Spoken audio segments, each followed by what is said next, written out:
আসসালামু আলাইকুম ভিউয়ার্স, আজকে তোমাদের তৈরি করে দেখাবো চাল কুমড়োর শাক দিয়ে লটকা শুটকি। আমরা তো চাল কুমড়োটা পছন্দ করি, কিন্তু লটকা শুটকি দিয়ে শাকটা রান্না করতে পারলে অনেক ভালো লাগে।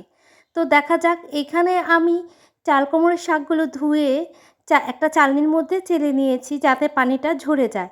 সব শাকই আগে থাকতে 5 মিনিট আগে ভিজিয়ে রাখতে হবে, তবে বালিগুলো ঝরে নিচে পড়ে যায়। আমি চিকন চিকন লটকা শুটকি নিয়েছি এখানে রান্না করার জন্য। লটকা শুটকিগুলো ছোট ছোট করে টুকরা করে নিয়েছি আর হালকা কুসুম গরম পানির মধ্যে ধুয়ে নিচ্ছি। একটা ফ্রাই প্যান গরম করে আমি এখানে 2 টেবিল চামচ তেল দিয়ে নিয়েছি, সয়াবিন তেল। আর সাথে দিচ্ছি কাঁচামরিচ, পেঁয়াজ, শুকনো মরিচ আর রসুন। শুকনো মরিচটা কিন্তু দিলে শাকটা অনেক টেস্ট হয়। শুকনো মরিচটা দিলে ফ্লেভারটা ভালো লাগে শাকের মধ্যে। আমার কাছে ভীষণ ভালো লাগে, কার কাছে কীরকম লাগে বলতে পারি না। এখন পেঁয়াজ কুচিগুলি দিয়ে আর রসুন কুচি দিয়ে ভালোভাবে ভাজা ভাজা করে নেব। তো ভাজা ভাজা করে আসার পর যখন ব্রাউন কালার হয়ে আসবে আমি পানি দিয়ে দিচ্ছি আর দিচ্ছি আদা পেস্ট। আমি এখানে 1-4 চামচ আদা পেস্ট দিয়েছি। আদা পেস্ট দিয়ে তারপরে আমি ভাজা ভাজা করে নিব। এখন দিলাম স্বাদ অনুযায়ী লবণ। লবণটা দিয়েও একটু নেড়ে চেড়ে কিছুক্ষণ অপেক্ষা করে তারপর দিচ্ছি হলুদ। এখানে আমি 1 টেবিল চামচ হলুদের গুঁড়া, 1 টেবিল চামচ মরিচের গুঁড়া দিয়ে আমি ভালো করে কষিয়ে নিচ্ছি। একটু ভালো করে কষালে সব তরকারি অনেক টেস্ট হয়। এরপরে যখন নাকি পোড়া পোড়া হয়ে যাওয়ার সম্ভাবনা দেখব, তখন আমি পানি দিয়ে নিচ্ছি। মশলাটা যত কষাবেন তরকারিটা তত টেস্ট হবে। এখন আমি লটকা শুটকি কাটাগুলো দিয়ে দিচ্ছি। লটকা শুটকিটা দেওয়ার পর আমি এটা একটু ভাজা ভাজা করে নেব এই মশলার মধ্যে। পানিটা একটু পরেই দিব। যখন লটকা শুটকিটা কষানো হয়ে যাবে, নিচটা পোড়া পোড়া ভাব চলে আসবে, লেগে যাবে মনে করবেন, তখন একটু পানি দিয়ে নিন। কিছুক্ষণের জন্য আঁচ কমিয়ে ঢেকে রাখুন। এরপর ঢাকনাটা উঠিয়ে দেখুন পানিটা শুকিয়ে গিয়েছে নাকি।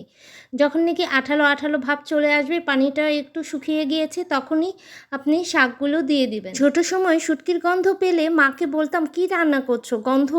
আর এখন এত মজা লাগে, শুটকি ছাড়া ভাতই ভালো লাগে না। ধোয়া শাকগুলো আমি শুটকির মধ্যে ছেড়ে দিচ্ছি। তারপর ভালো করে এই শুটকির সাথে এই শাকগুলো কষাবো। খুন্তির সাহায্যে শাকটা ভালো করে উপরে নিচে করে মশলাটা জানি মিক্সড হয়, ভালো করে নেড়ে দিই। চাল কুমড়োর শাকটা পাওয়া যায় না সচরাচর। আমার আনা হয়েছিল গ্রাম থেকে। এই শাকটা কিন্তু আপনারা মাছ দিয়েও রান্না করে খেতে পারেন। আমি আরেকদিন দেখাবো কিভাবে মাছ দিয়ে রান্না করি। এখন মরিচের টুকরাগুলো দিয়ে দিচ্ছি। শাকের মধ্যে ঝাল হলে খেতে অনেক ভালো লাগে, আর পেঁয়াজের পরিমাণটা একটু বেশি দেওয়ার চেষ্টা করবেন। ঢেকে রাখা শাকগুলো এখন আমি নেড়েচেড়ে দেখব কতটুক হয়েছে।